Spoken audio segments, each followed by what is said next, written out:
बकरी और चट्टान पार्ट 10। यह बकरी और चट्टान तिब्बत की लोक कथा है, वहाँ की घटना है। तो इस घटना को हम आज पढ़ेंगे एवं जानेंगे। एक दिन सुबह सुबह एक दूध बेचने वाले ने अपना रोज का काम शुरू किया। अपनी गायों को दूहा और पास के शहर में दूध बेचने के लिए जाने को तैयार हो गया। इसमें एक दूध वाले की घटना के बारे में बताया है कि इसमें कहानी में एक दूध वाला था। वह रोज़ के कामों के लिए, जैसे कि अपना गायों का दूध दूहा और दोहने के बाद में वह उस दूध को लेकर पास के शहर में बेचने को रोज़ जाता था। ये उसका रोज़ का काम था। दोपहर होने पर उसने अपना आधा बचा दूध से भरा घड़ा चट्टान के ऊपर समतल जगह पर सावधानी से रख दिया। फिर कुछ रोटी व पनीर निकाल चट्टान की छाया में बैठकर खाने लगा। उसने दोपहर होने जैसे ही शहर से अपना दूध बेचकर कुछ बचा हुआ दूध लेकर वह लौट रहा था बेचने के बाद में, तो उसने खाना खाने के लिए एक जगह ढूंढी। वह तो एक चट्टान के नीचे छाया देकर वहाँ बैठ गया। समतल जगह पर अपने दूध के घड़े रख दिए और वहाँ पर बैठ गया खाना खाने के लिए। अचानक उसने एक जोर की आवाज़ सुनी, हेलो। ऊपर देखा तो एक बकरी वाला बहुत सारी बकरियों के झुंड के साथ चला आ रहा है। उसकी जोर की आवाज़ ने सबसे आगे चलती बकरी को चौंका दिया। उसने जैसे ही बैठा और खाना खाना शुरू किया तो उसने आवाज़ सुनी, हेलो। तो उसने देखा कि अचानक एक बकरी वाला अपने बकरियों के झुंड के साथ चला आ रहा है और जो आगे वाली बकरी है खड़ी है, वो चट्टान पे खड़ी थी जहाँ दूध वाला खाना खा रहा था। वहाँ पर जैसे ही उसने आवाज़ सुनी तो वो बकरी चौंक गई। वह एकाएक चट्टान पर कूदी और दूध वाले के घड़ों को नीचे गिरा दिया। घड़े धम से नीचे गिरे और चूर चूर हो गए। तो बकरी जैसे ही चौंकी थी वो एकाएक चट्टान पर से नीचे कूदी, जहाँ दूध वाले के घड़े पड़े थे उन पर गिरी और दूध के घड़े जो थे वो दम से नीचे गिर गए और गिरते ही जो उनकी दशा हो गई वो चूर चूर हो गए। उनकी स्थिति एकदम टूटी हुई थी। उनके जो घड़े थे एकदम टूटे हुए थे, बिखरा हुआ दूध। तो इसको देखकर दूध वाला बहुत ही दुखी हो गया। दूध वाला आग बबूला हो गया, तुमने मेरा सारा दूध बर्बाद कर दिया। अब तुम मेरे घड़ों व दूध का पूरा दाम देना पड़ेगा। दूध वाला जैसे ही बकरी वाले ने आवाज़ लगाई और बकरी चौंकी तो उससे सारा दूध गिर गया। अब दूध वाला उस बकरी की वजह से और घड़े गिरने की वजह से नाराज़ हो गया और गुस्सा होकर उसको बकरी वाले को बोल रहा है कि तुमने मेरा सारा दूध बर्बाद कर दिया, इसलिए तुम्हें मेरे घड़े एवं सारे जो घड़े गिरा है वो चूर चूर हुए उनका और दूध जो गिरा है उसका पूरा दाम देना पड़ेगा। इसमें मेरी कोई गलती नहीं है, वह तो बकरी की गलती है, बकरी वाला बोला। बकरी वाला कह रहा है दूध वाले से कि इसमें मेरी कोई गलती नहीं है, ये जो सारा दूध गिराया है या घड़े जो चूर चूर किए हैं वो बकरी का काम है, इसमें मेरा कोई कसूर नहीं है। दोनों लड़ते झगड़ते रहे। अंत में दोनों कचहरी जाने के लिए तैयार हो गए। दोनों लड़ते झगड़ते, एक दाम मांग रहा था, दूसरा अपने आप को बेकसूर बोल रहा था।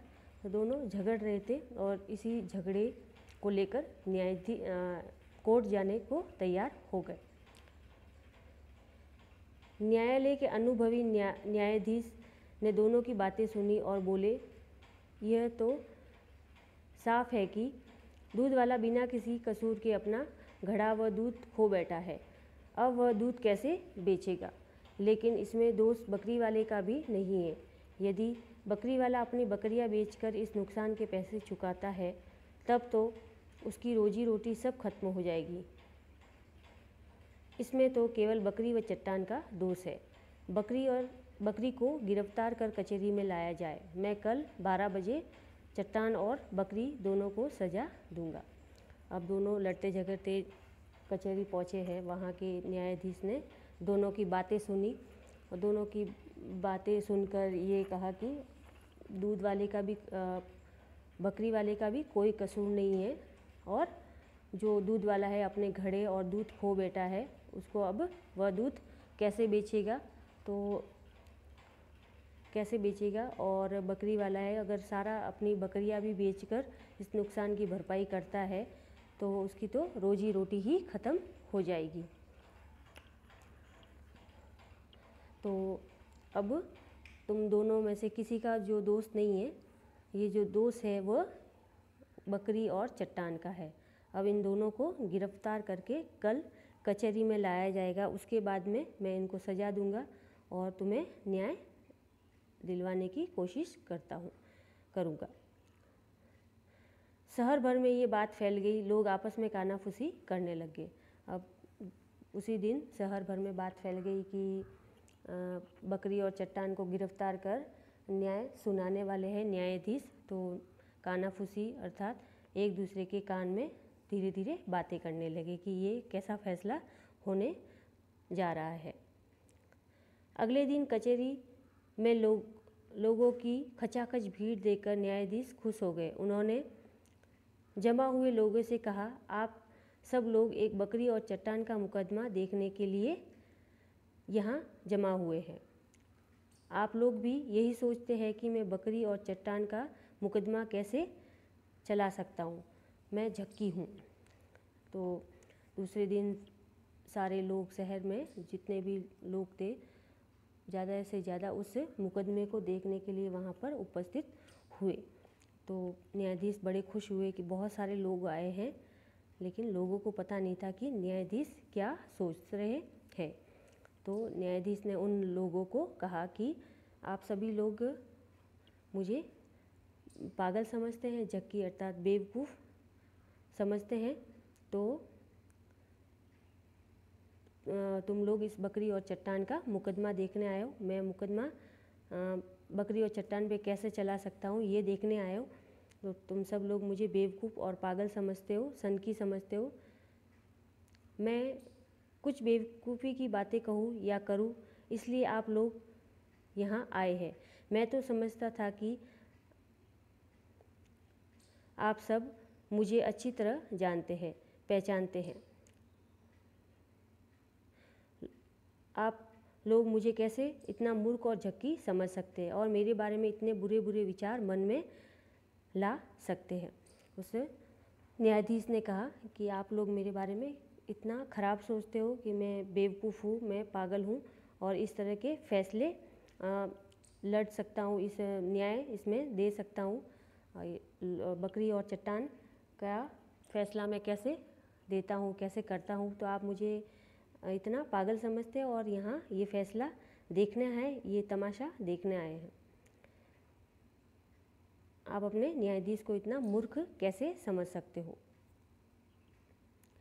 अपने न्यायाधीश के बारे में इसलिए आप सबको 1-1 रुपया जुर्माना भरना पड़ेगा।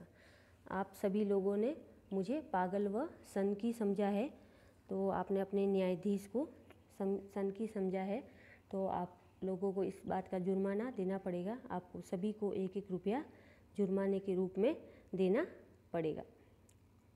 मुझे गलत साबित कर रहे हो या मुझे पागल समझ रहे हो तो आप सभी को जुर्माना 1-1 रुपये के रूप में देना पड़ेगा। न्यायाधीश की बातें सुन सब लोग ठहाका मारकर हंस पड़े। उन्होंने पहरेदारों को खुशी खुशी ये छोटा सा जुर्माना दे दिया।